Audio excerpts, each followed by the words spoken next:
Hey guys, tonight we drift into the dusty pathways and linen-draped rhythms of another time. Into the clinking of clay jugs, the rustle of robes in the breeze, and the soft bleating of sheep in the distance. You're waking up just after dawn in a village somewhere near the Galilean hills. Sunlight barely filters through the woven shutters of your small stone home, and the cool of the morning hasn't yet surrendered to the heat. The floor beneath your feet is hard-packed earth.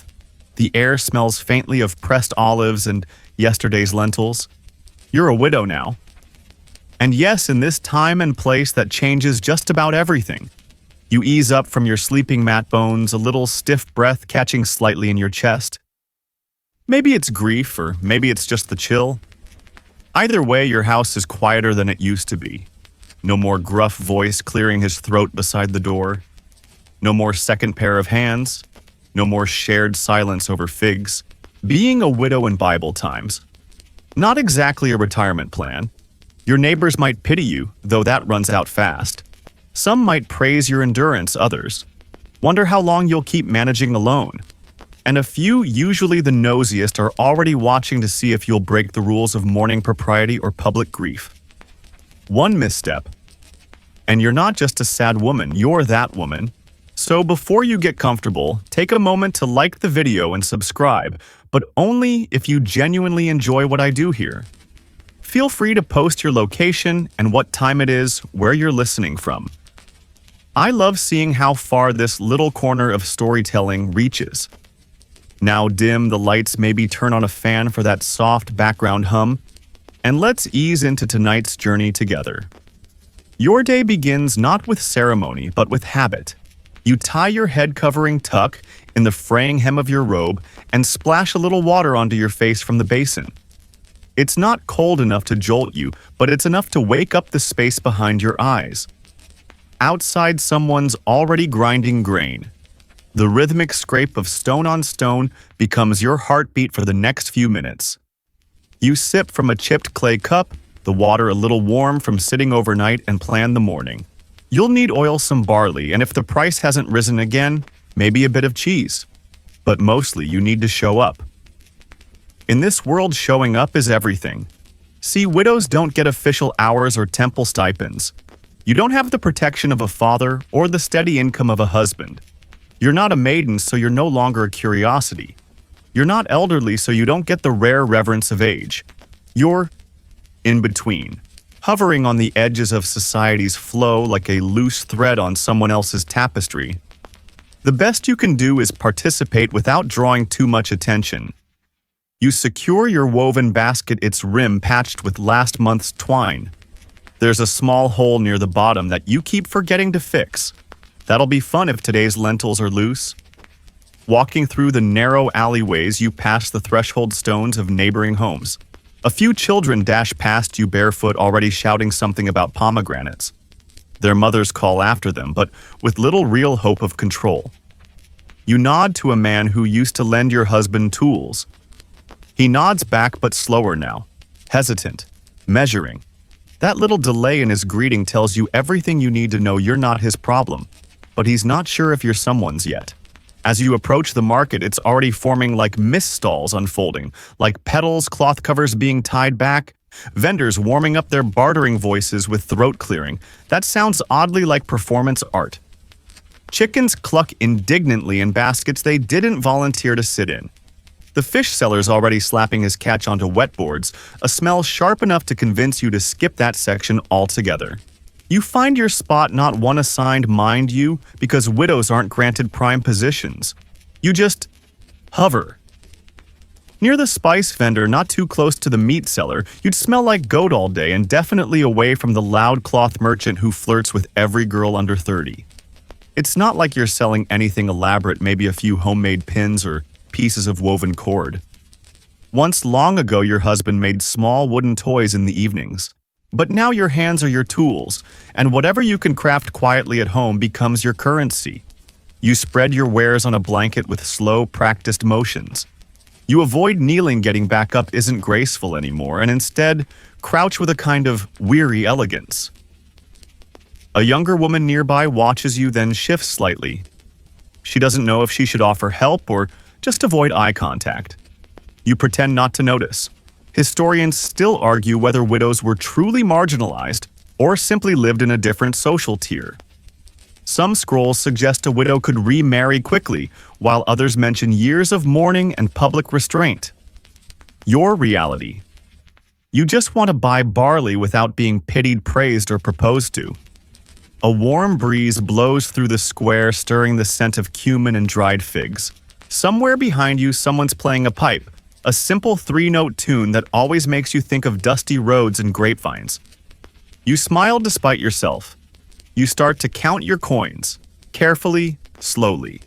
Because one dropped coin is a panic-inducing situation, not because you can't afford to lose it, though you can't, but because crawling on the ground after a coin is the fastest way to get stared at by every man within 10 cubits. And you're tired of stares. You pick up a clay jar of oil. It's slightly chipped, the lid tied with linen. You examine it with the practiced eye of someone who once had better jars. The seller offers a price that makes you blink slowly. Not outrageously high, but high enough to sting. You bargain, quietly. You get it for just a sliver less than you'd hoped. A victory the size of a fig seed. You move on, careful not to let your basket swing too freely. Last time it caught someone's cloak and the woman scowled like you'd trampled her vineyard. A dog barks somewhere. You hear a baby cry. And someone, possibly the man who owns the date stall, is humming a psalm badly off-key. This is your life now. Stillness. Quiet resilience, a day shaped by shadow and sun. And tomorrow you'll do it again. You reach down and tug gently at your outer cloak. It's clinging to your knees again, dust mixed with a bit of olive oil from that first jostle near the vendor's booth.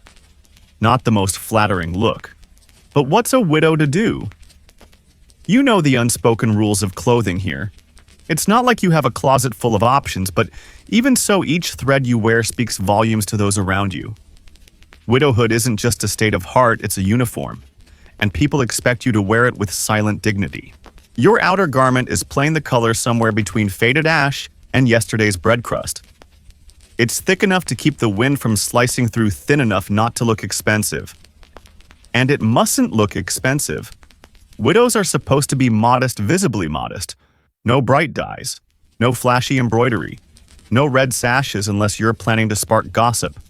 Just functional layers, head coverings tied tight, and that long hem that always picks up gravel like it's collecting regrets. Your basket is another story. Woven by your own hands, slightly lopsided with a cracked handle, bound in old leather.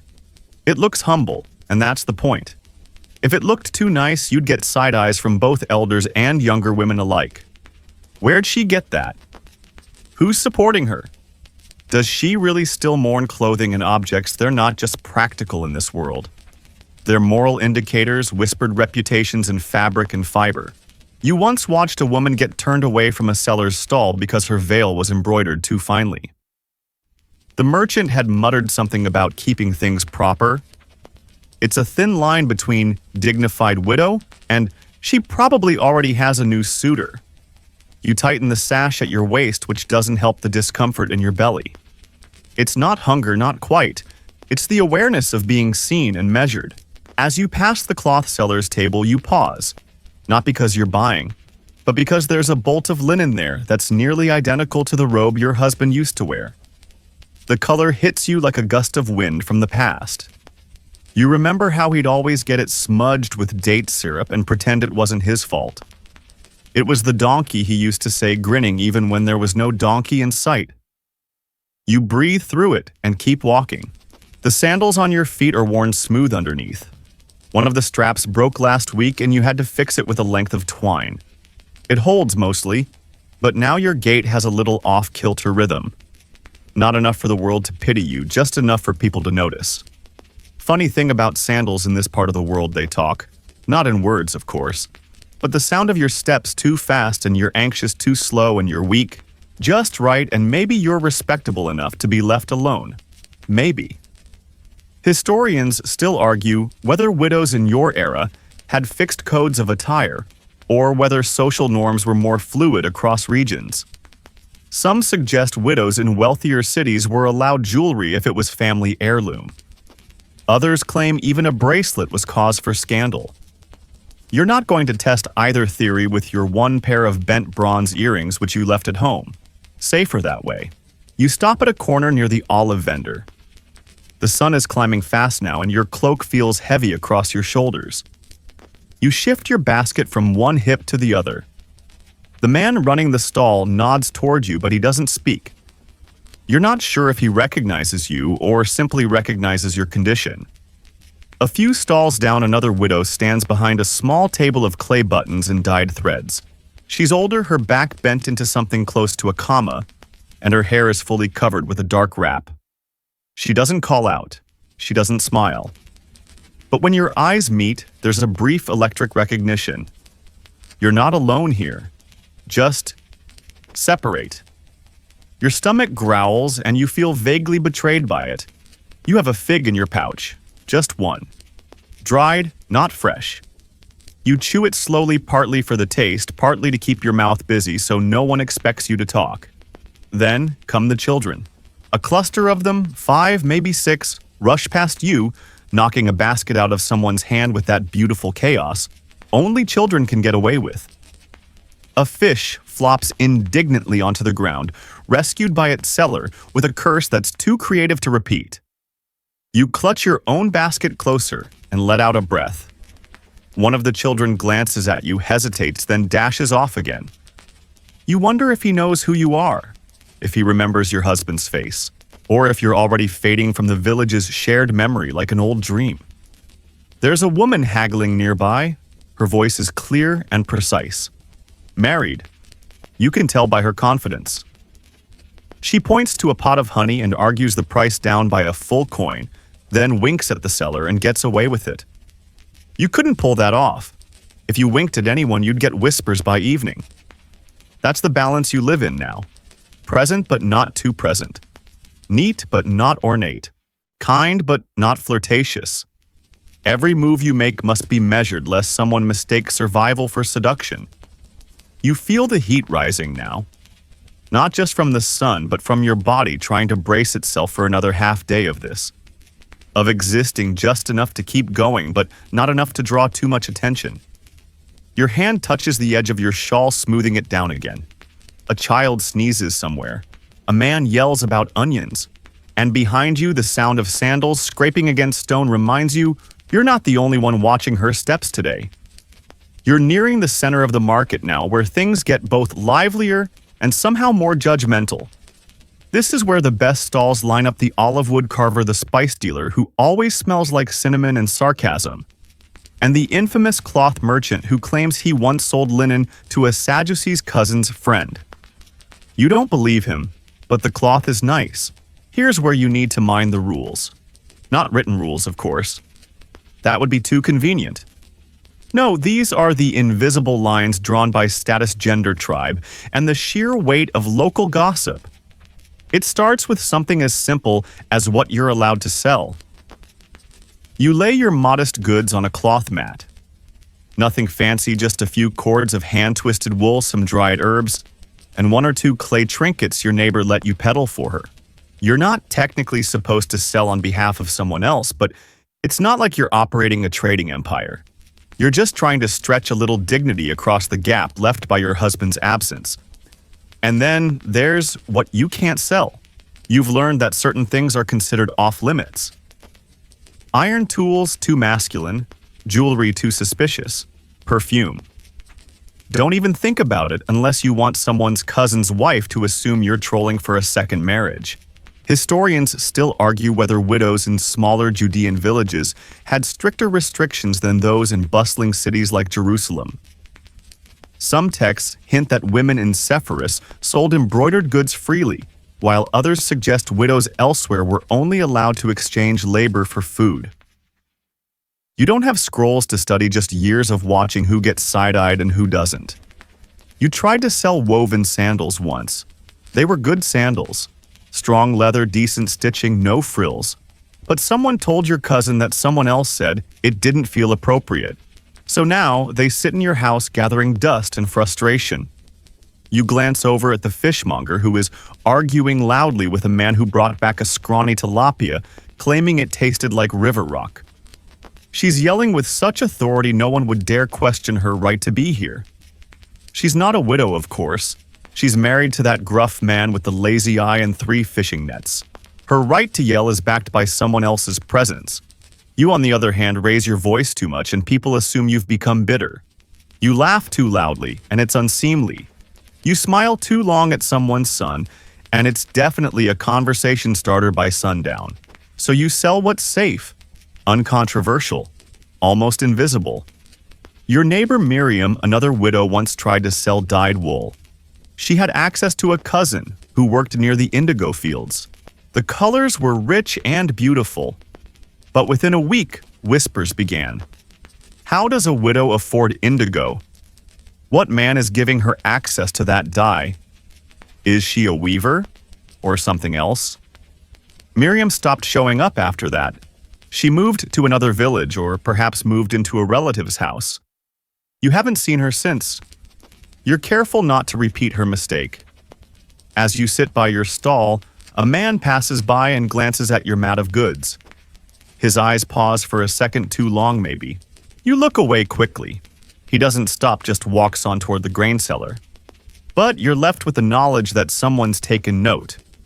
And in the marketplace being noticed is a coin with 2 faces. The nearby pot seller lets out a hearty laugh. You wish just for a moment you could laugh that loud. But instead, you reach for the string you've been braiding and let your fingers do the talking. Twisting, pulling, tying. A quiet skill. A widow's comfort. A little girl wanders by and points at your herbs. You smile softly and offer her a sprig of thyme.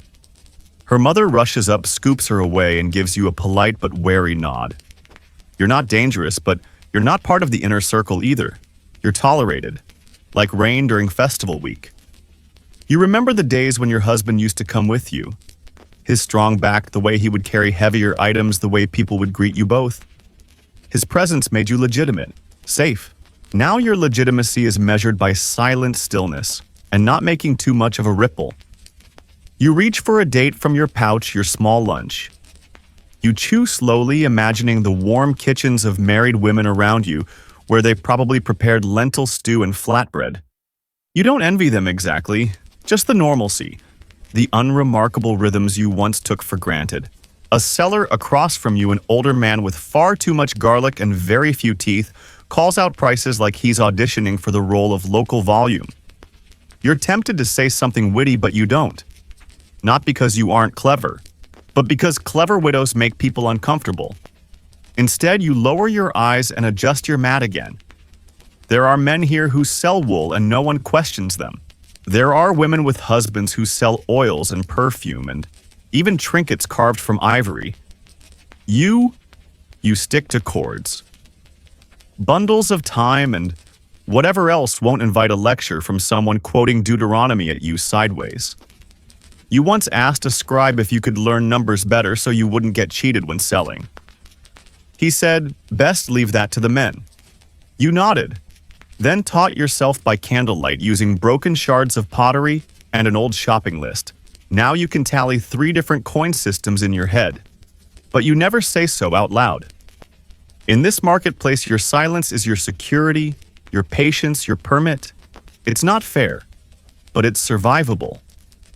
And in a world without your husband's laugh, surviving is the only trade you've mastered better than bartering.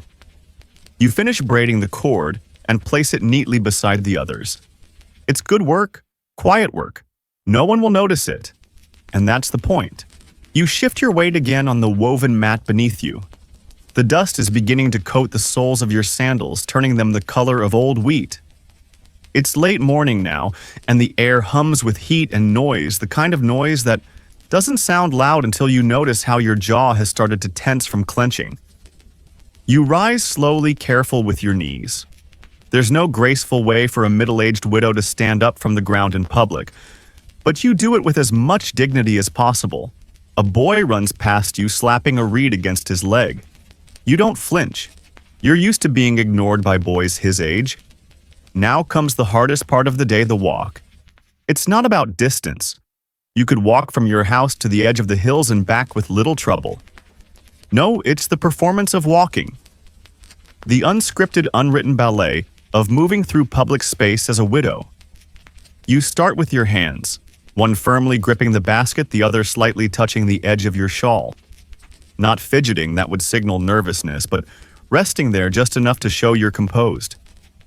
Then your posture. Shoulders back, not too proud, but not slumped either. If you look too upright, someone might call you haughty.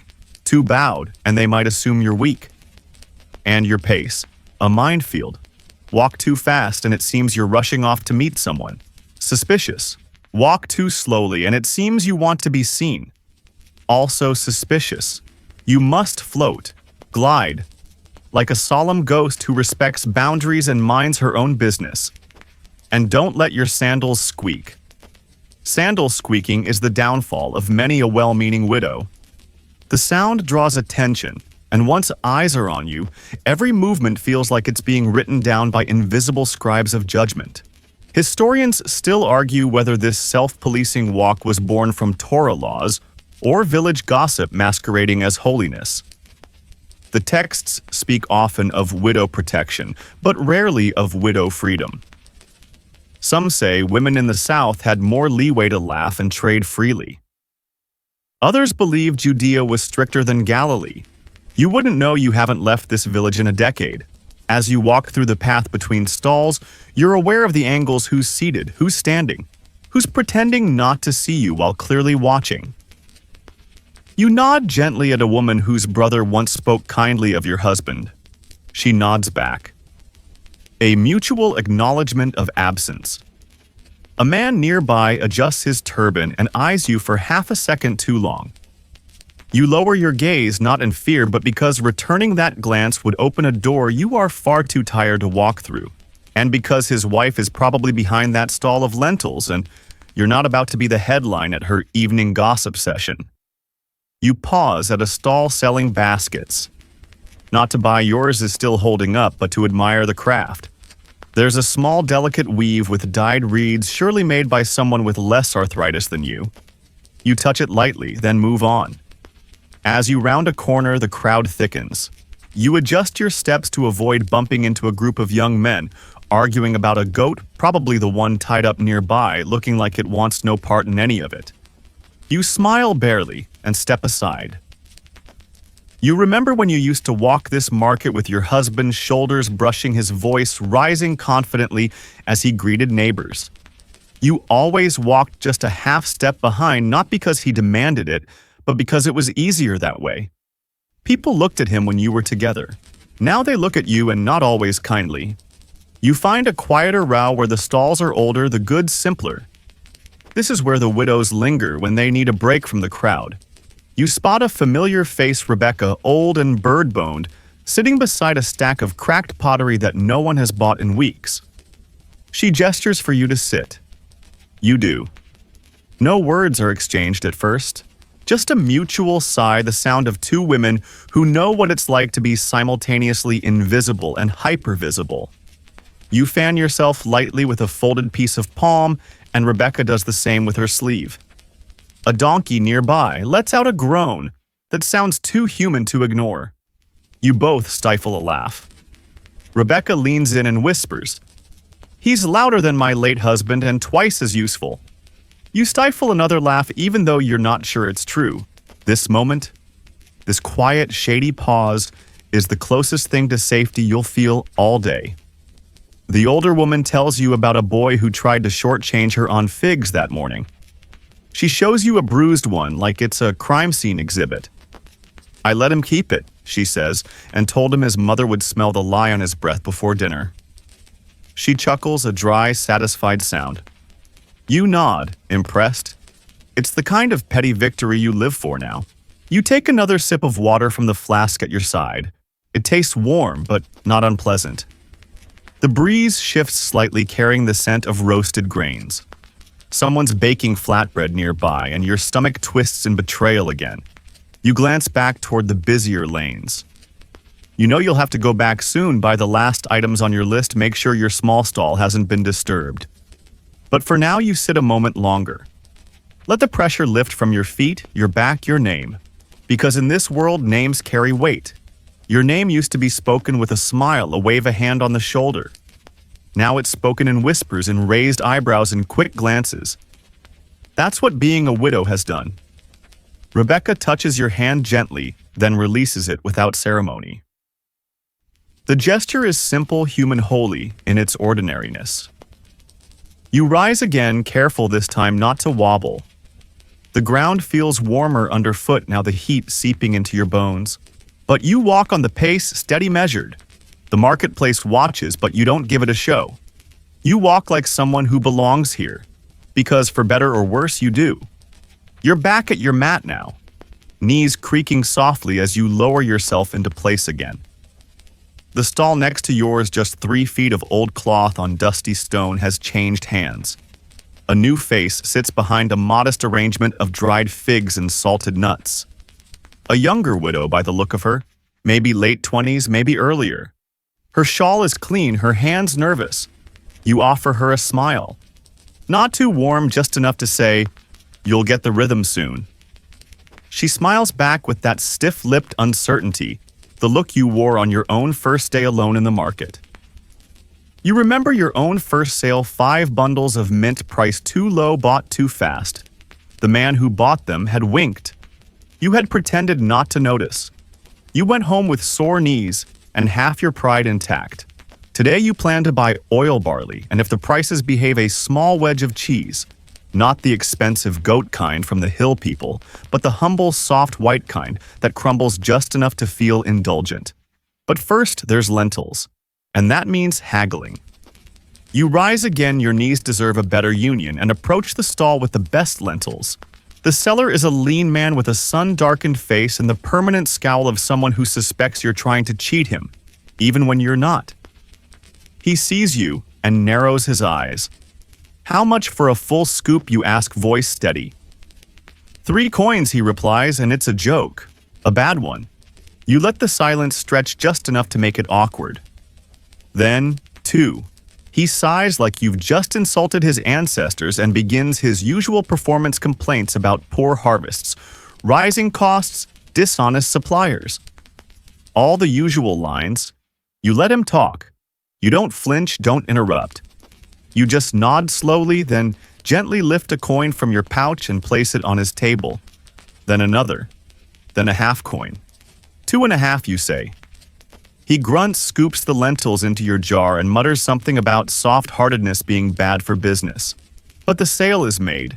You don't smile until you turn away, because you've learned smiling during a successful barter is like announcing you just got a good deal, which means the next time you won't.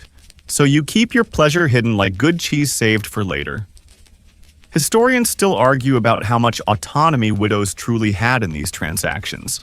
Some suggest they could hold small stalls and bargain freely, while others point to temple tax records implying male guardians were expected to oversee widow purchases. You've never seen anyone oversee your lentil buying, unless you count the judgmental stares of market women with more opinions than recipes. You walk past a group of women clustered near the olive oil man. They're talking quietly, hands moving like flapping fans, laughter sharp and contained. You're not part of their circle, not anymore if you ever were. Your invitations dried up after your husband passed, and then someone claimed you looked too content for someone in mourning. It doesn't matter that you still cry at night when you smell cedar. Public emotion is about performance, not truth. You pass the cheese seller and pause. He's slicing from a large wheel, his knife worn but sharp. You ask the price for a small piece. He names a number that's fair, if not generous. You nod, and he wraps the cheese in a leaf, presses it into your hand. For a moment, his eyes soften. "Your husband once gave me a good deal on lumber," he says. You nod again. That was years ago. You remember the deal vaguely. Your husband had thrown in a few extra planks for free just because the man had been kind. And now, years later, the memory earns you a modest discount on cheese. This is what legacy looks like when there's no inheritance. Bartered kindness repaid slowly in goat milk. Your basket grows heavier with every item. You shift it to your other hip and move toward the shade again, stopping near the fountain at the square's edge. A few other women rest there, feet dusty, robes wrinkled. You all pretend not to be watching each other even though you absolutely are. Nearby, a merchant argues with a tax collector about stall placement. The collector gestures toward a scroll, waves his hand vaguely north. The merchant throws his arms in the air. The whole interaction is theater. Loud, colorful, and ultimately unchanged. You sit again near your mat. The young widow beside you has sold one bundle of time and is now rearranging her stock like it's about to be judged in a festival competition. You resist the urge to tell her to stop fussing. Let the dust settle on your goods. It makes them look more humble. A man walks by and pauses, looks at your mat, at your herbs, then at your face. You wait. He points to a cord of braided flax. How much 1.5, you say?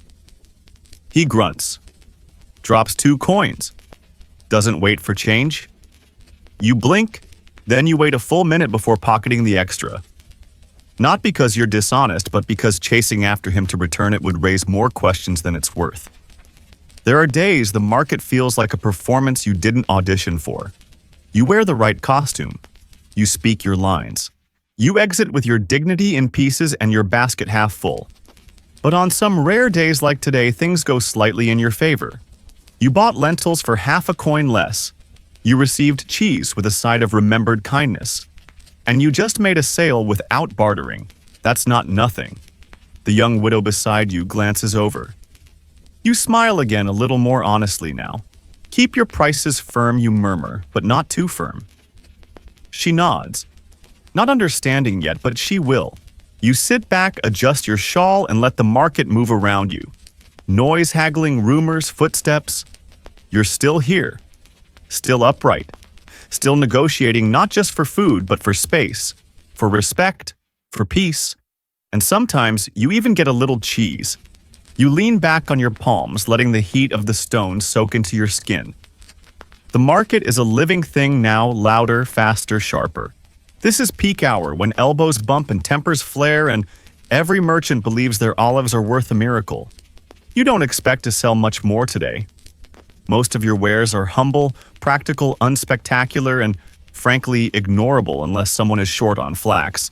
But sometimes people buy from you not because they need the item, but because they feel sorry for you. Or worse, because they want to be seen showing mercy. And that's where things get tricky. Take the goat cheese seller, for example. She's loud, confident, and owns at least 3 goats, each more obnoxious than the last. She also has 5 daughters and 1 cousin who's always watching her stall when she steps away. Word is, she was a widow once too briefly before remarrying a carpenter with questionable teeth but steady hands. She's made a comeback, as they say, respectable again, and she does not like competition. You watch as she throws a sharp glance at your young widow neighbor, whose time bundles are now catching the attention of a few shoppers. The cheese woman leans over to her cousin and says something you can't hear, but you don't need the words. The cousin glances at your neighbor, then back at the cheese. There's a grin. The kind of grin that says, bless her heart, but doesn't mean it. You remember when they did that to you. The first few weeks after your husband passed, some market women welcomed you, gave you advice, sold you things at a slight discount. But then you lingered, didn't remarry, didn't disappear into a cousin's household. You stayed and worked and tried to stand on your own. And that made you a puzzle they didn't know how to solve, or perhaps didn't want to. You learned quickly that gossip doesn't travel by accident here, it glides. A whisper at the fig stall becomes a story at the bread oven by nightfall. A raised eyebrow during haggling turns into a sermon illustration by the weekend. One time, you let a scribe help carry your basket after your ankle twisted. Completely innocent. 2 days later, a woman at the well asked you when the wedding was. You never let anyone carry your basket again. Historians still argue about how tightly controlled social interactions were between widows and men in marketplace culture. Some inscriptions imply open mingling, while others suggest women were expected to retreat from public life entirely unless accompanied. Your own life suggests something in between, a constant silent measuring of how long a look lasts, how close a hand is held. How many times someone says your name in one conversation? You snap back to the present as a woman you know barely stops in front of your mat. She picks up one of your cords, turns it over, like she's examining a sacred artifact. She doesn't ask the price. Instead, she says, "My cousin told me you make these better than anyone." You pause careful. Your first instinct is to be suspicious. Praise often precedes something awkward. So you nod and say, "I do my best." She smiles, not quite warmly. "You know, I always wondered how you manage without support." There it is. The unspoken accusation wrapped in concern. Support in this case doesn't mean charity, it means a man, a protector, a provider, a presence that makes you less alarming. You answer the way widows have answered since the time of the prophets, vaguely politely, with just enough dryness to discourage follow-ups. "I've learned to make do." She nods again, buys 2 cords, overpays, walks off, and you exhale. You'll be talked about later, but at least the cords are gone. You glance at the young widow again. She's holding her posture well despite the heat. She offers a sprig of mint to a little girl who stops by. The girl grins. The mother watches with a tight expression, then tugs the child away. You want to tell her, "Don't take it personally," but you know she will, just like you did. You shift your attention to the goat cheese stall. A man in a long tunic is talking to the cheese widow. His arms move expressively, and he throws back his head when he laughs. Too loud, too practiced. You've seen him before. He buys figs every day and never eats them here. Probably feeds them to someone behind a curtain. The cheese widow smiles, touches her braid unnecessarily, and gives him a piece to taste. She catches your eye as he walks away. Her gaze is part smug, part challenge. You pretend you didn't see. You once tried to flirt briefly 6 months after your mourning period ended. It wasn't bold, just a joke with a cloth merchant about his dye-stained hands. He smiled politely, but told his brother, who told his wife, who told everyone. That was the last time you tried that. Now your humor is reserved for the cracked pottery in your kitchen and the occasional sheep who stares at you like it knows too much. You gather the few remaining items from your mat and rearrange them, not to sell more but to look busy. The market respects motion. Stillness looks too much like resignation. A breeze moves through the stalls, picking up dust and the scent of cumin. You breathe it in your throat, scratching just a little. The sound of 2 boys shouting over a chicken match draws momentary attention. The noise breaks the tension like a dropped clay jar.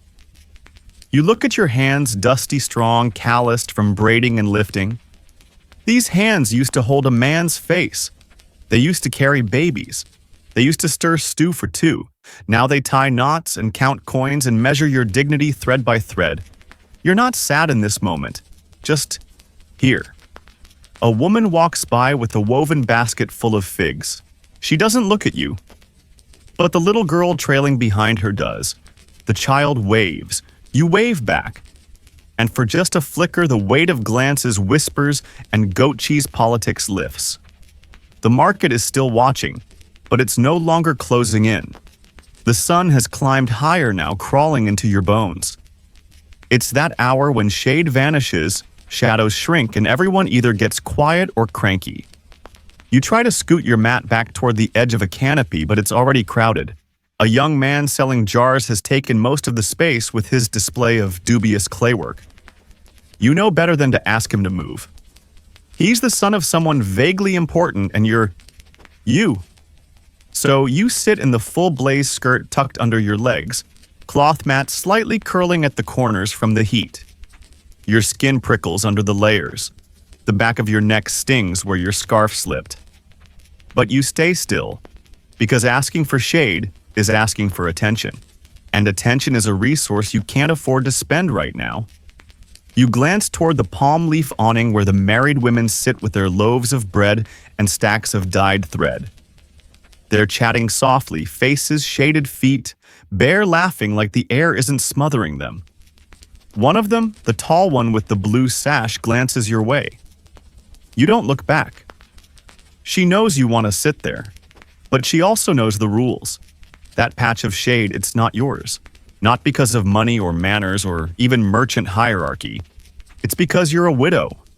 And widows in the marketplace don't get prime spots. They don't get invitations. They don't get the bench behind the baker's stall that smells like sesame and safety. Historians often debate whether these rules were enforced by law or simply cultural gravity. Was there a decree carved in stone that said widows must roast like flatbread on the sunniest stones? Probably not. But every time you tried to move closer to the canopy, someone suddenly needed that space. You learned fast. Now, your part of the market is what people call the sun line. It's where those without clout, without husbands, without protection, quietly cook in their own sweat. You try not to think about it. You try to imagine the sun as a blessing, a reminder that you're still alive, still warm, still here. It doesn't help much. You reach for your water flask, only a few sips left. The inside is lined with resin from an old wine soak, so every swallow tastes slightly of fermented figs. You savor it anyway. A nearby seller opens a jar of honey and the scent hits you like a memory your husband once bought you honey after a particularly rough week. Said it was just because. You used it sparingly like gold. And when it was gone, you cleaned the jar and kept your thread in it. You still do. A small group of travelers passes through the market now, their robes unfamiliar, their voices accented. One of them is carrying scrolls, likely a scribe maybe from the south.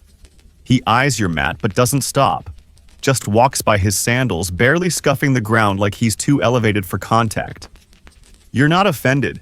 You stopped expecting scribes to stop long ago. Instead, you watch as he disappears down the narrow alley between the bread stalls and the fruit cart.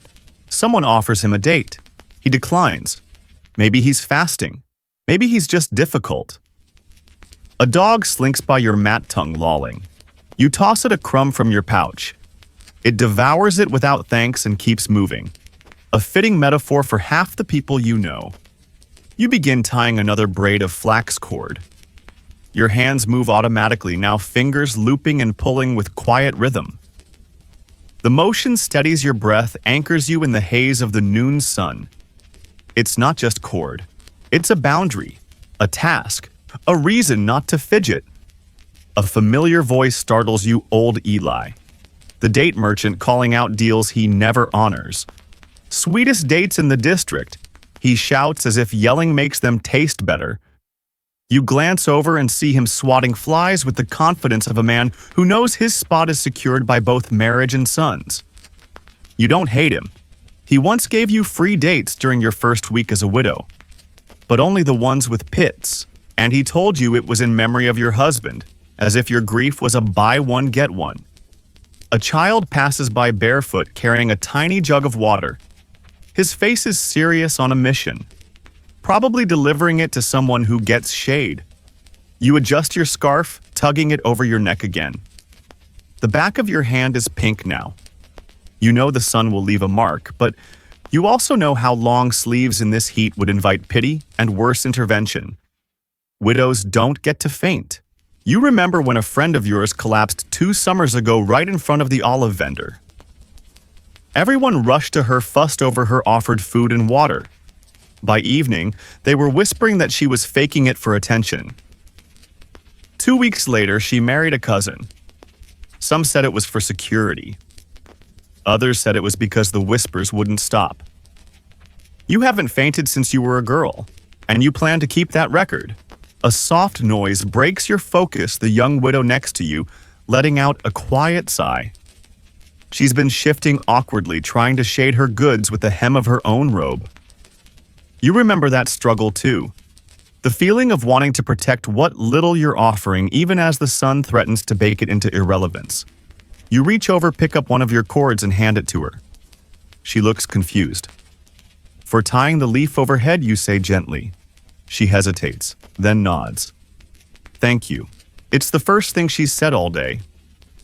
You smile and return to your work. No one offers you shade, but sometimes you offer it anyway. You're near the temple steps now, balancing your basket against your hip as you make your way through the denser end of the market. It's a small uphill stretch, nothing dramatic, but just steep enough to remind you that your sandals were not made for elevation. There's a different air here. The closer you get to the temple courtyard, the quieter the noise becomes. Not silence exactly, but a kind of reverent hush, layered under the usual chatter. Vendors speak more softly. Buyers straighten their posture. Even the goats seem to bleat with restraint. You've come for flowers, specifically the kind used in offerings. Your household is still small now, just you and the occasional visitor, but you like to keep a portion ready. It's not that you're planning to sacrifice something big. You're not quite in the habit of building altars in your yard. But having that flower feels like insurance, a quiet gesture, an "I still belong" talisman in powdered form. The seller is an older man, beard like tangled thread, and fingers permanently dusted with barley flour. He recognizes you, nods, and weighs out a modest portion into a linen pouch. You pay him with your own coin, not borrowed, not gifted. And that's where it gets complicated. Because while no one will stop a widow from purchasing temple flower, people notice. You feel it in the sideways glances, the just slightly too long pauses. They wonder why you're bothering. You can't offer sacrifices the same way a priest does. You don't have a husband to bring the lamb. You don't even have a son of age. So what are you doing with temple flower? Historians still argue whether widows were expected to maintain ritual practices independently or through male relatives. Some point to provisions in Levitical law that mention the poor and the widow in offerings. Others claim women were supposed to fade into a supporting role, praying quietly behind the curtain of communal life. But you've always believed God sees you, flower or not. Still, you tie the pouch quickly and tuck it deep into your basket. No need to invite conversations you don't have time to entertain.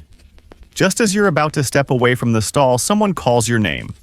You turn slowly, cautiously, and see a familiar face. Not a friend exactly, more of a known entity. One of the temple helpers. He's not a priest, but he carries himself like someone who's always 10 steps away from a sacred task. Need help carrying that? He asks, nodding toward your basket. You blink, not because it's a surprising offer, but because it's so textbook. This is how it starts. You smile gently. It's light. I can manage. He nods. Doesn't insist. But you see the flicker in his eyes, the one that says he'll remember your answer. Some men take a polite decline as an insult. Others take it as a challenge. You start walking away before he can offer anything else. Because you've done this dance before. Kindness, when it comes from temple men, is laced with implications. Are they trying to help you? Redeem you? Recruit you for some pious errand involving scrolls and rules and a lot of footnotes? Or are they hoping you'll mistake attention for affection?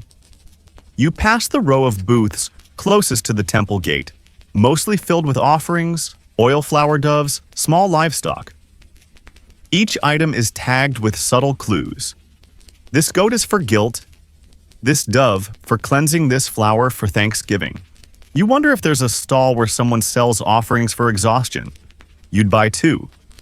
You stop to rest beneath a date palm, its trunk worn smooth from years of leaning bodies and casual conversations. You lean to, adjusting your scarf against the breeze. The shade is thin, but you'll take what you can get. Nearby, a group of women is preparing to ascend the temple steps. They're dressed neatly, modestly, heads bowed in the practiced humility of those who know the choreography.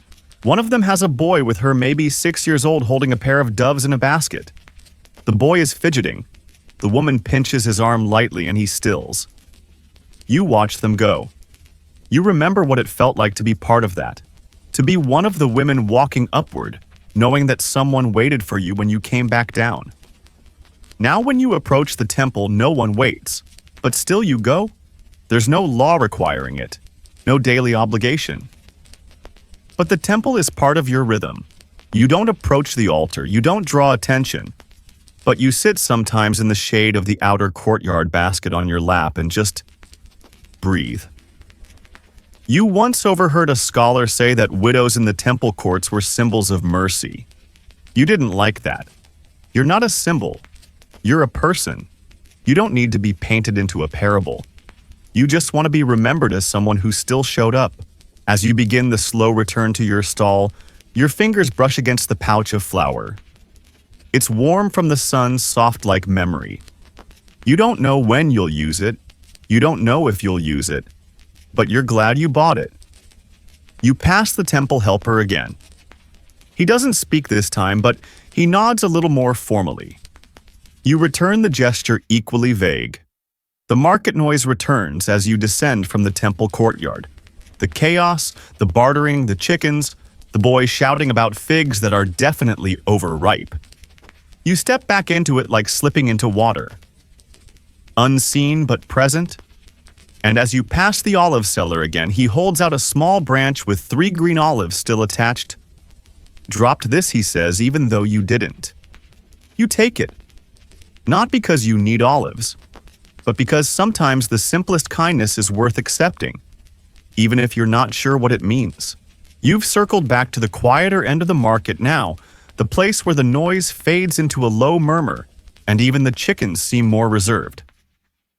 This is where the spindle girls sit, the young women who spin thread while watching the world drift past. Most of them aren't widows. Not yet. They sit in groups of 2 or 3 giggling under veils, pretending not to notice the boys pretending not to notice them. You walk past them, slowly feeling the weight of the years between you. Once that was your bench.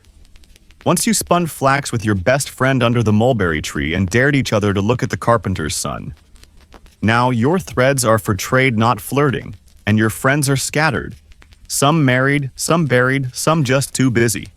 You pass a stall where jewelry glitters faintly in the filtered sunlight. Mostly bronze and bone, a few beads strung onto thin cords, and a couple of rings so plain they almost seem holy. You don't wear yours anymore. It sits in a pouch at home, tucked into the corner of a folded shawl. You took it off one evening when the clay stove cracked, and you needed to dig through the coals with bare hands. You never put it back on. It felt strange, like claiming something no one else remembered. Still, you pause to look. The vendor is a woman with sharp eyes and gentle hands. She doesn't call out to you like she does to the younger girls. She sees the lines in your face, the weathering of your posture, and knows better. You pick up a small bronze ring with a simple twist design. It's light, the vendor says. You nod. I wasn't looking to buy. No one ever is, she replies, smiling. They just remember something. You put it down again. Your fingers linger for a moment. Then you move on. Historians often debate whether jewelry served as status sentiment or signal in Bible-era culture. Some argue widows removed adornments during mourning and never resumed wearing them. Others suggest discreet jewelry rings, pins. Thin bracelets could convey quiet messages like still in mourning or available but cautious. You're not sure, but you do know that sometimes a pin is just a pin, and sometimes it's a statement. You adjust your shawl as you walk, not because it's slipping, but because the older women have trained you to. A widow's appearance must be tidy, understated, respectful.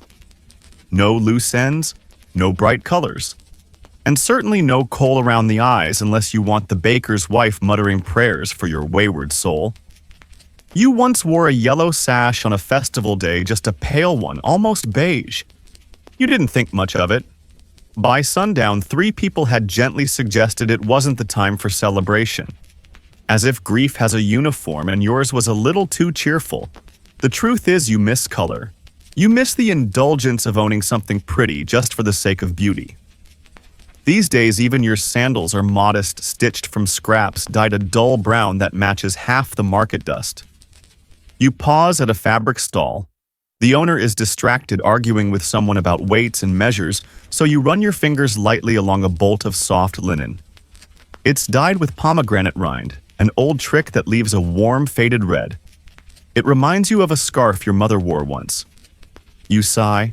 Not the dramatic kind, just the kind that slips out when no one is looking. You feel someone watching. Turning slightly, you catch sight of 2 women sitting on an overturned crate nearby, whispering with the enthusiasm of hens near spilled grain. You don't need to hear the words to understand the tone. You've learned to read laughter like scripture. You meet their eyes just briefly, long enough to register, short enough to deflect. Then you move on. Again. Your path takes you past the stall of the old bone comb seller. He's half blind, smells faintly of fennel, and swears every comb he carves will tame a lion's mane. You don't stop to buy, but you nod. He nods back, perhaps recognizing your shape if not your face. There's comfort in being known not by name, not by reputation, but by presence. You return to your mat and begin arranging your remaining chords. A few have sold.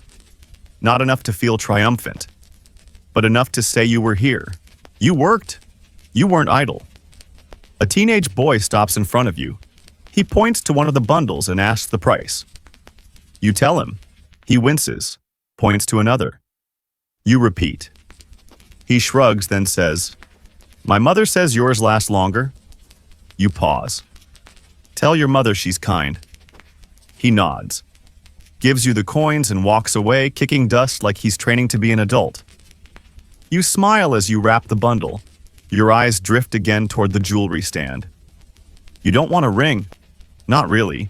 But you do want to remember what it felt like to be chosen. Not pitied, not managed, not tolerated, chosen. So instead of buying anything, you pick up your needle and start mending the edge of your shawl. One neat stitch at a time. Because dignity isn't something you wear on your finger. It's something you thread through every glance you ignore, every rule you navigate, every cord you tie. And today, you're still tying. You've just begun counting your coins again. Nothing dramatic. Just a discreet check under your palm when a pair of sandals stops in front of your mat. Not the slapdash kind worn by boys chasing chickens or the dusty ones of other market widows. No, these are clean. Well-oiled leather dark straps, the kind that squeak slightly only because they're barely broken in. You glance up, careful not to raise your chin too high. And there he is. One of the Pharisees, robes in perfect condition, beard well-trimmed, eyebrows that tilt in a way that suggests both curiosity and permanent suspicion. He is not a bad man. He's the kind that reads scrolls while others build fires. The kind that speaks in metaphors, even when you're just asking for the time of day. And he's looking at your basket. You tense not out of fear but calculation. "May I carry that for you?" he asks. It's phrased like an offer, but wrapped in the packaging of a test.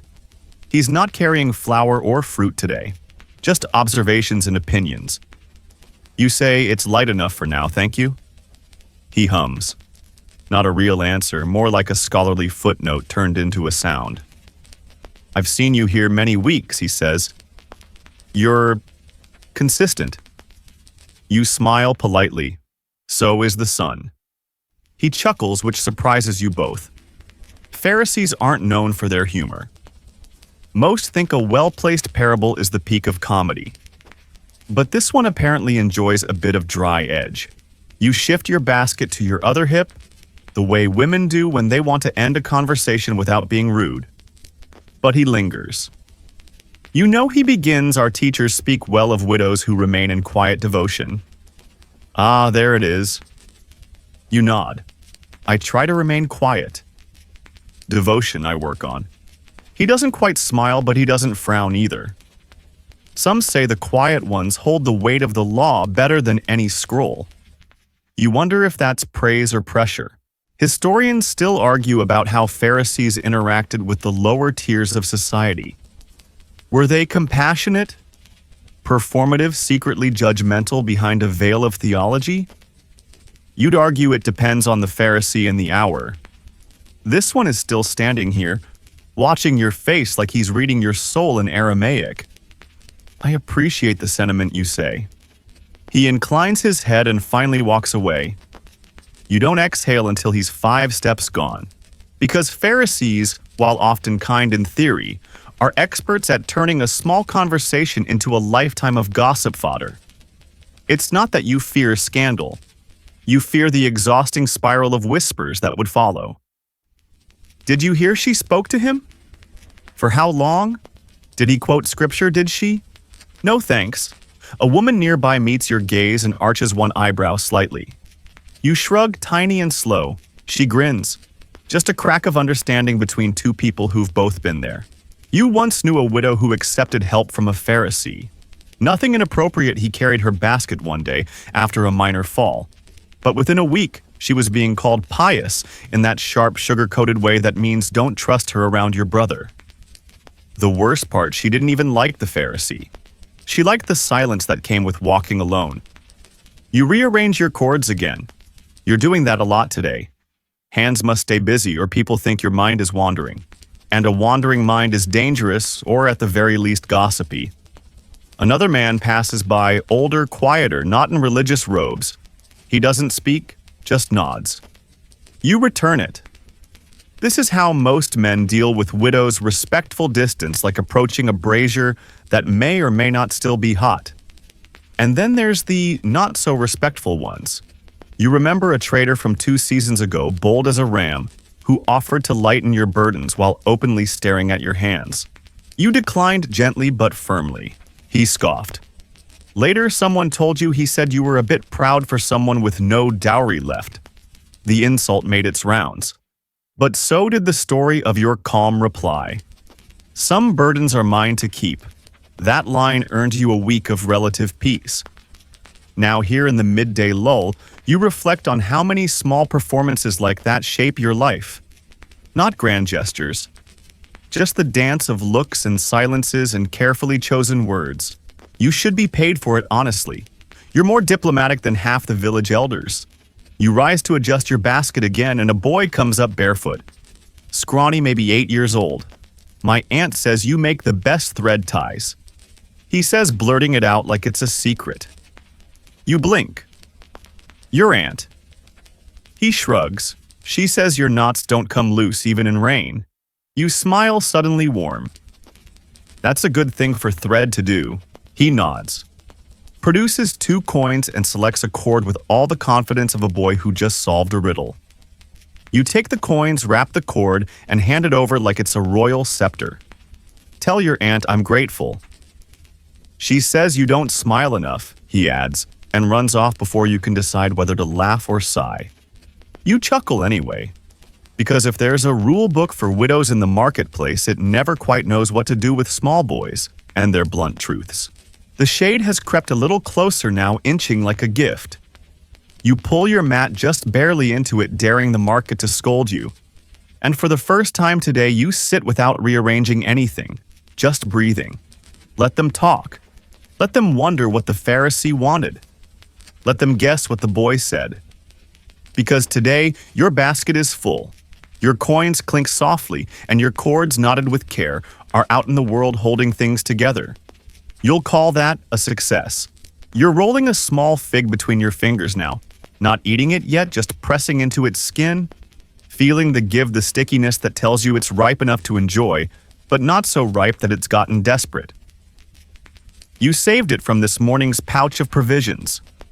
A treat. You try to ration joy now. As you sit in the softening heat, a new sound floats over the stalls, the tinkling of bracelets. That's never a good sign. Bracelets in the marketplace mean one of 2 things: a visiting merchant's daughter trying to draw attention, or a local woman trying to prove she doesn't care what the elders say. This time, it's the latter. You don't need to turn around, you already know who it is. Tamar. She's not a widow. She's barely married and always in motion, like she's racing against the reputation her family gave her. She walks like a challenge, talks like a dare, and wears her bracelets high so they catch the sun. You glance sideways as she pauses to look at some dried figs. She doesn't speak to the vendor, just stands there, letting the light hit her profile like her presence is a kind of transaction. She catches your eye, smiles, waves. You wave back, careful to keep your expression soft. Not encouraging, not cold, just soft.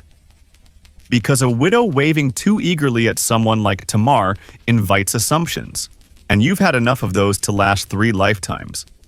She walks on trailing perfume that smells faintly of myrrh and rebellion. The vendor beside you mutters something under his breath about distractions, then turns back to arranging his herbs. You pick up your basket again and rise slowly, knees creaking like tired doors. There's one more errand today, a stop by the woman who sells figs, lentils, and favors. Not those favors, the kind that blur lines. The kind where she'll give you a handful of wheat on the promise that you'll repay her in thread, or in information, or in quiet companionship on a lonely evening. She's not cruel, just clever, and in this world, clever keeps you fed. You find her leaning over a crate, fanning herself with a folded palm leaf. 2 children sprawled under her table, drawing pictures in the dust. "Thought you weren't coming by today," she says, without turning. "I wasn't sure I could afford to." She chuckles. "You never can. That's why I like you." You hand her a bundle of flax cord, your best one. She examines it like a priest inspecting a sacrificial dove, then nods. "Still tight. No fraying." "You're too good at this. It's a bad business model," you reply, dry as barley bread. She reaches into her basket and hands you a small sack of grain, a wedge of hard cheese, and unexpectedly a strip of dried fish. You blink. "That's too much." "I had a good morning," she says. "Someone overpaid for bad figs." You raise an eyebrow. "You do know this counts as a deal. Not if we never talk about it again." She smiles, and you smile back. Because this is how it works sometimes. Quiet agreements, unspoken debts, the kind of bartering that's not just about goods but dignity. Historians still argue whether widows were allowed to trade freely without legal guardians. Some scrolls suggest women had to operate under the name of a male relative. Others imply that the marketplace developed its own unwritten permissions codes that changed by district, by weather, by how well the widow could haggle. You live in that in-between space, technically not allowed, practically tolerated, occasionally resented. You tuck the small bounty into your basket and adjust the strap again. It's heavier now, a good weight. A weight that means you'll eat well tonight. Maybe even share. As you walk back through the thinning crowd, you pass a man arguing with a stall keeper over the price of garlic. He insists the cloves are old. The stall keeper insists his nose is broken. They both look at you as you walk by. You pretend not to hear, because you've learned that sometimes walking with purpose is more effective than having an actual destination. A girl runs past, drops a turnip, and keeps running. You stoop, pick it up, and place it on the edge of a stall. The vendor doesn't notice. That's fine. You didn't do it to be noticed. Near the village edge, 2 boys are trading stories. Tall tales about seeing Roman soldiers, one claiming he heard them speak in a language so loud it broke a jug. You smile. You've met Romans. Their language doesn't break jugs, just nerves. You step around them and head toward the alley where the dye seller keeps his unused scraps. If you ask gently, he'll sometimes let you take the ends, small pieces of blue or yellow you can use to line a pouch or mend a fraying sash. Today, he's not there, but you find a strip of red cloth left hanging. Too bright for a widow, of course. Still, you run your fingers across it. The texture is smooth, almost indulgent. You think not yet, and leave it. The market is thinning now. The sun has shifted just enough to cast longer shadows, and the dogs are quieter, sprawled out in cooler corners. Someone sings faintly a lullaby, perhaps, or just a tune meant to pass the time. You sit once more at your mat, the cords laid neatly beside you, the flax thread now down to its final coil. You begin a new braid, slow and steady. A rhythm. A man walks past, doesn't look, doesn't speak. You prefer it that way. Because in this part of the market, the only deals you make are the ones no one else needs to witness. And that for now is peace. Your hands move through the braid, almost unconsciously now twisting flax, with a steady patience born of repeating days like this. The market is close to closing, the stalls folding up like secret scrolls, slipping back into their tubes. You glance around, the fish stall is gone, the spice merchant is packing spices into clay jars, and the cloth vendor has already rolled his bolts and left for home. You tuck the half-finished braid into your basket and rise, stretching muscles that have held still too long. Your joints pop softly like body parts remembering movement. Time to gather the children. Yes, children. They belong in this section for a reason. They are both helpers and hazards. Your own children are gone, grown, married, or perhaps hidden away with relatives. But today, you're the unofficial caretaker for any child passing your stall. It's a role you didn't plan, but one you've learned to fulfill quietly. A little boy with a broken sandal approaches, tugging at your skirt. Auntie. He says, though you're not his aunt, do you have any breadcrumbs? You smile. I might. You dig into your basket and find a small piece of stale flatbread you saved from lunch. You break it into crumbs and hand it to him. His eyes light up. He splits them between two open palms and scurries off, scattering crumbs on the ground. You feel a warmth in your chest that has nothing to do with pride. It's the comfort of doing the right small thing, free of expectation. You walk to the fountain at the edge of the square, kneel and scoop water into your hands. You let the boy watch you drink. It's a lesson, you think, in sharing what you have. He nods solemnly, then runs to his mother, his small feet kicking up dust like twin storms. Children are a test. They show you your own limits and your own kindness.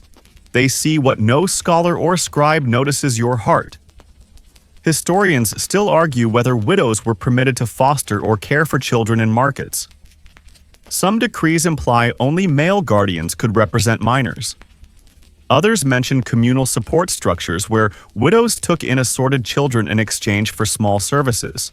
You don't know the law, you just know you can't leave crumbs unanswered. You return to your stall once more. Your last cord of flax is almost done. You finish the braid in silence, knot it tight, and place it with the others. 4 bundles sold today. Not enough to change your life, but enough to make tomorrow possible. You gather your empty jars and wraps, preparing to leave. But then you see her, an elderly woman hunched with age, walking towards you with the aid of a carved staff. She's known simply as the storyteller, though she doesn't stand in the square to tell tales. Instead, she sits by her cane, sharing bits of memory with those who stop to listen. You had stopped once. Listened for an hour to stories of temple festivals, songs long forgotten, a soldier's poem scribbled on parchment. In return, you handed her a braid, one much like the ones you're selling today. Now she's by your stall, leaning on her staff and studying your wares. You pause, waiting. These are good braids, she says, voice like dried leaves. Strong enough to bind secrets. Secrets. You consider responding, but the storyteller doesn't want conversation. She wants an exchange. You reach for your last braid, the one you just tied, and hold it out. She takes it, examines it, then places it gently in a small cloth bag she carries. From the bag, she draws a flat wooden token carved with an image of a pomegranate split open. For good stories and safe nights, she says, pressing the token into your palm. You thank her softly. You feel the weight of the token, solid and carved with care. It's not worth a coin. It's worth more. A symbol of respect. A rare currency. The storyteller shuffles away, head bent but eyes bright. Children gather around her, drawn by the token and her quiet authority. You watch for a moment, then slip your own basket onto your arm. The sun is nearing the horizon now, coloring the sky in strokes of amber and rose. The market's bustle is a fading heartbeat, a last call of merchants dragging their souls and goods home. You begin to walk the lane back toward your village path, uneven, but you know every stone. Each footstep is a comfort, a return to the familiar. Your basket holds empty jars and the remaining cords not sold along with that unexpected token. It swings at your side, a quiet companion. You hear distant calls of vendors tallying their day's earnings, laughter echoing like leftover music. Behind you, dogs bark, children shout, and the call to prayer drifts from the synagogue, soft, melancholy, and hopeful. You pause at the stream near a grove of olive trees.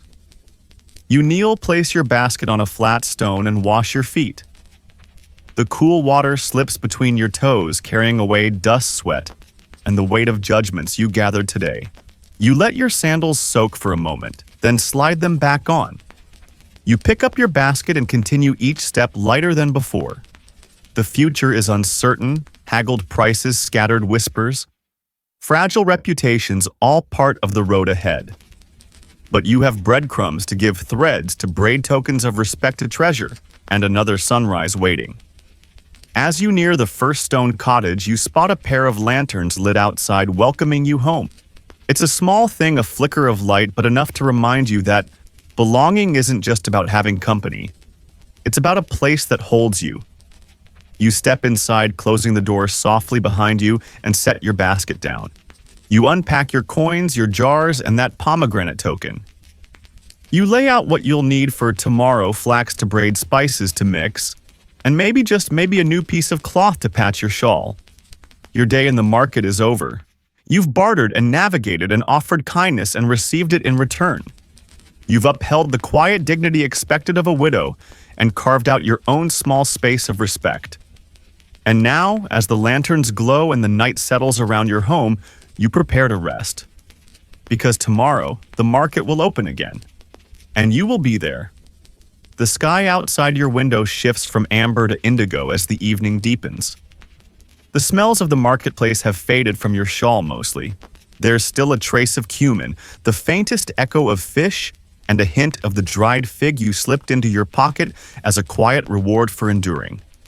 You light your lamp with practiced ease, the wick catching with a flicker of life. The glow doesn't fill the room, just softens its edges, drawing the stone walls inward, making the house feel smaller and safer.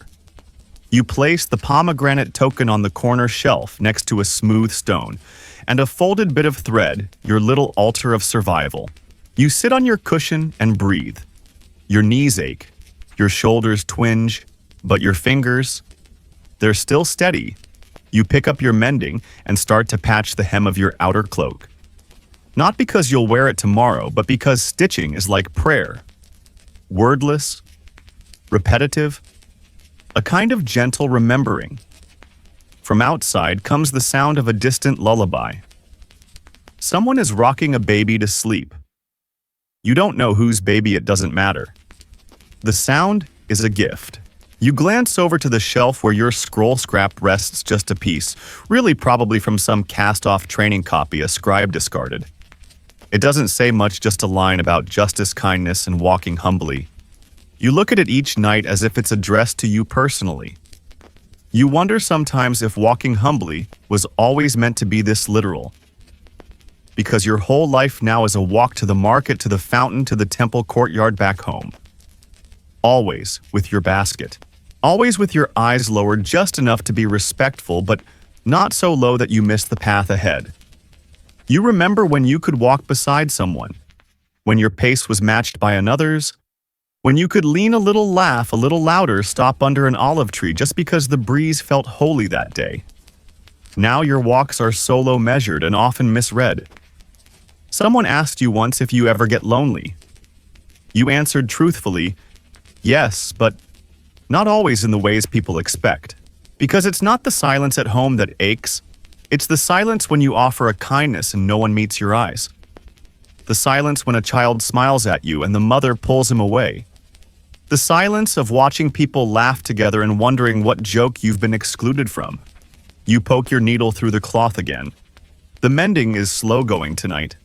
Your fingers are tired and your thoughts are noisier than usual. You think of the young widow from the market. She's trying too hard, which is understandable. You did too. Maybe tomorrow you'll bring her a bit of thread or show her the faster way to tie cords. Not to befriend her exactly, but to remind her she isn't floating alone. You think of the Pharisee with the perfect shoes. What was that look in his eyes? Curiosity, pity. Something else you're too tired to interpret. Either way, you're glad you said no. You think of the boy who said you don't smile enough. Cheeky little thing. You did smile after he left. A real one. The market has rules, spoken and unspoken, but you've learned how to breathe within them. You've learned which baskets to carry, which glances to return, which words to withhold. And now, in the hush of your home, you let go of all that strategy. You stretch your back, unwind your scarf, loosen the braids at the ends of your shawl, the ones you tie, and untie absent-mindedly when the world feels a bit too rigid. You look over at the small corner where your cooking pot rests. Tomorrow, you'll boil lentils. Add the last bit of onion. Maybe crack an egg if you can barter for one. But tonight, you'll have a few olives and the crumbly wedge of cheese that tastes just faintly of kindness. You sit at your low table, unwrap the cheese, and eat slowly. No one interrupts. No one watches. No one asks questions about who you are or where your husband went or why you still go to the market every day with that basket and that quiet way of walking. You take another bite. This too is survival. You set your cup of water beside the lamp, wipe your hands, and fold your shawl carefully. You place the pomegranate token in the center before covering it with a cloth. Just for tonight. A reminder that someone saw you and named your chords good. That's the part no one understands, you think. That the dignity of a widow doesn't come from staying invisible. It comes from being seen and still holding your own shape. You blow out the lamp. Darkness hugs the room like an old friend. And you, resting in the silence, are whole. You wake the next morning before the light breaks. Not because of a rooster they don't crow near your part of the village anymore, but because your body has its own rhythm now. A widow's clock attuned to the sounds of other people's lives beginning before yours can even be acknowledged. You stretch quietly, brush your palms along the cool clay wall beside your sleeping mat, and feel for your sandals with practiced feet. One strap has loosened overnight. You'll retie it at the fountain. Your house is still dark. No fire lit, no bread baking. Just silence broken only by the rustling of your shawl as you wrap it around your shoulders. You like this time of day, oddly. The world hasn't quite woken enough to judge you yet. You step outside. The path is dusted with dew. Your footsteps are soft, barely breaking the hush. The village stirs around you, someone grinding grain, a distant donkey braying in protest at nothing. You pass by the fig tree near the edge of the square and pause as always. Your husband planted one once. Not this one, of course, but one like it. You remember how proud he was when it bore fruit. He called it a tree that keeps promises. You haven't eaten a fig without thinking of that since. The market isn't open yet, but people are already there, setting up, sweeping, muttering softly as they unfold cloth and arrange their jars. You know exactly where to go. You find your usual spot still empty. That's the thing about this stretch of stone, no one fights you for it. It's in the full sun by mid-morning, the slope uneven, and far enough from the main lane that buyers have to want to find you. But it's yours. You lay down your mat, your cords, your bundle of thread. Then you sit and wait. This is the quiet hour, the time before the noise returns. You braid slowly, letting the rhythm anchor you. Left, right pull, left, right pull. You don't look around. Not yet. You hear a voice. A child's. It's the boy from yesterday. He stands nearby holding a strip of red cloth, the same one you saw hanging from the dye seller's stall. It's wrinkled and a little dusty, but it's bright as ever. Thought you might want it, he says. You blink. Where did you get that? He shrugs. He was gonna toss it. You hesitate, then reach out and take it. Thank you. He runs off without waiting for more. Just a blur of bare feet and mischief. You fold the cloth gently and tuck it into your basket, not because you'll wear it, of course not, but because it's good to have color near you, even if it stays hidden. The market begins to swell with voices now. A familiar soundscape bartering greeting. The flap of linen stalls catching wind. You nod to the woman with the spice table, share a glance with the storyteller who's already found her morning perch. Then you notice something. A girl, young, newly married perhaps, is weeping beside the bread stall. Quietly, but unmistakably. Her shawl is soaked through with tears. No one approaches. She's alone, a figure of sorrow in a place that doesn't pause for personal grief. You stand. You don't rush. You don't draw attention. You simply walk toward her step-by-step, sandals soft on the stone. You crouch beside her and offer a cord. One of your best. Dyed in soft gray, knotted at the ends. For your bundle, you whisper, or whatever else needs holding. She doesn't answer, but she takes it. That's all you need. You return to your mat. A few vendors have noticed, but they say nothing. It's not newsworthy, just another widow doing something quiet. Unnoticed, too small to matter in scrolls. Historians won't write about this moment. But the bread seller saw. The olive woman saw. Maybe tomorrow they'll look at you differently. Maybe not. You begin braiding again. Left-right pull. You think of the laws, the rules, the whispered expectations that guide your life like invisible fences. And then you think about how none of them forbid kindness. A shadow falls across your mat. You look up. It's the Pharisee again. He's not smiling, not frowning either, just looking. "I heard you gave something away," he says. You tilt your head.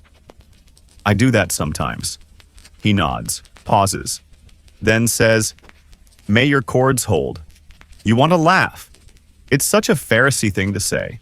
"May your scrolls not smudge you," reply dry as desert stone. This time he does smile. He walks on. And you sit back, pick up your next thread, and let your fingers work. The market buzzes around you alive and unbothered. You sit in the middle of it, neither centerpiece nor footnote, just present. A widow in the marketplace, braiding, mending, giving, watching. The sun has begun its descent, now casting longer shadows across the stalls.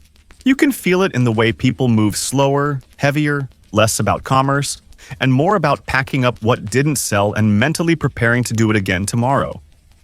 You sit cross-legged, adjusting the cords beside you for one final time. There's no rush. The stragglers in the marketplace aren't likely to be interested in your goods, not now. But you stay, as you always do, until the very end. It's the unspoken code of your kind. Widows don't leave early. It gives the wrong impression, like you have somewhere more important to be. You watch as the bread seller wraps her loaves in cloth, counting under her breath. Her daughter stacks the crates. The fish man is already gone. He never lasts past the second hour after midday. The meat vendor is sweeping. The fig cart is empty, save for a few wrinkled orphans destined for stew or pigs. And then there's you. You didn't sell everything today. You rarely do. But your basket is lighter, your coin pouch slightly fuller, and your heart. Not heavy. Not light either, but stable. Like a well-balanced jug. You begin to pack slowly, each cord folded with care. Each bit of leftover flax tied neatly. You place them into your cloth wrap, nestling them among the jars, and the red ribbon from the boy, which you still haven't decided what to do with. Before you rise, you look around the market one more time. It's quiet now. The kind of quiet that feels earned. There's a comfort in this fading bustle, like the exhale of a long-held breath. You've made it through another day. You've endured the sun, the stares, the silence, the bargaining, the moments of soft kindness and sharp judgment. And you've done it without slipping. Because that's what it is, isn't it? A kind of walking. Not on feet, but on reputation. On dignity. On a line between being seen and being ignored. And somehow you've managed to balance the whole day. You hoist your basket once more. It's not light, but it's manageable. The weight reminds you you're not empty. On your way out, you pass the storyteller again. She's dozing now, chin tucked into her shoulder staff, leaning against her leg. A little girl sits beside her, threading flower petals into her hair. You smile and keep walking. Past the goats, past the last-minute buyers arguing over vinegar, past the young widow who catches your eye and nods, not nervously this time, but like someone who now understands something you do. You step out of the square and into the narrow lane that leads home. The world is cooling, the air softer, smelling of ash and early cooking fires. Somewhere someone is baking barley bread. You catch a whiff and think about what you'll make with your cheese and lentils tonight. At your door, you pause. Inside waits the same small table, the same clay stove, the same silence. But it's your silence. You enter. Lay down the basket, remove your shawl. Sit not to collapse, but to mark the moment. You pick up the pomegranate token from last night. It's still smooth, still heavy. You don't need to look at it long. Just a touch. A reminder that your presence was witnessed even briefly. You place it back on the shelf and begin your evening. The cords rest beside you. You'll tie a few more tomorrow, not too many, just enough. You hum softly as you move about the room, your voice barely louder than a whisper. You are a widow. You are still here, and you are not undone. Now rest, dear listener. Let your thoughts slow like footsteps fading down a dusty village path. Let the sun set behind your mind's horizon, just as it did on that little market square where our story wandered today. The widow is home now. Her basket is empty. Her hands are quiet. The judgment of others, the weight of rules, the pressure of posture and presence. It all fades behind her closed door. In its place, a cool breeze, the glow of a small lamp, and the rhythmic peace of evening rituals. You've walked with her today, felt the stones underfoot, carried her basket, tied her cords. You've heard the voices of buyers and whisperers, the silence between moments, the warmth of unnoticed kindness. So breathe deeply now. Let go of the questions that aren't ready to be answered.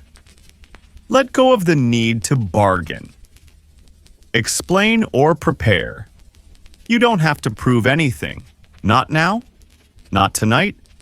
You are enough simply by being. Let that be the thread that tucks around you like a soft shawl. Close your eyes if you haven't already. Or just soften your gaze and let the lamp inside your thoughts dim gently. Hear the hum of the village at rest, the steady breath of a house at peace, the distant song of a mother lulling her child with words older than scrolls. Sleep now not to escape, but to return. To yourself, to quiet strength, to the stillness after a long-lived day.